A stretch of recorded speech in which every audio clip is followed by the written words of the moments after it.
очередной момент. Стандарты мы должны использовать. Итак, навес.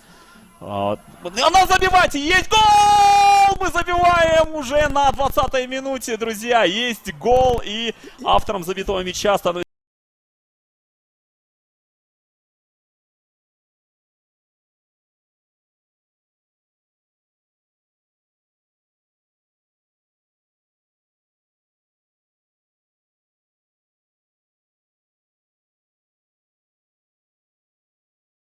счет. И так и есть навес. Смотрите, ну, я был уверен, что попадет Тамерлан Кузбаев. Смотрите, как он пролетел мимо мяча, и здесь Заропеков просто в пустые практически ворота. Там никого не было, кроме вратаря, и как же здорово он здесь сыграл, да? Без паники, просто, ну, приложился по мячу. Итак, друзья, 0-1. Кыргызстан впереди.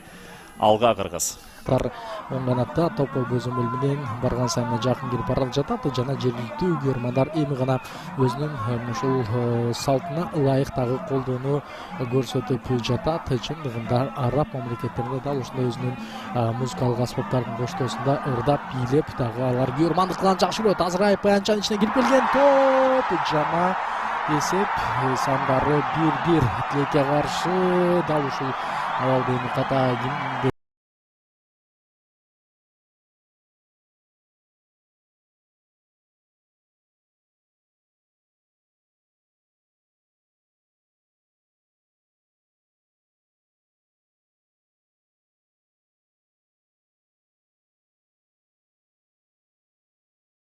кайталоону берет. Бул жерде демек Адылжан Абдурахманов кулган экен, андан ары Алимардон Шүкүров кирип барган жана Эржан Токотаевдин бутунун ортосуна тийип, эч кимге тийген эмес. Караңыздар, оң канатка тийген жана мына ушул жерден кичинге албетте тийи бар, бирок Эржан Токотаев мындай топту колго алуусу керек беле.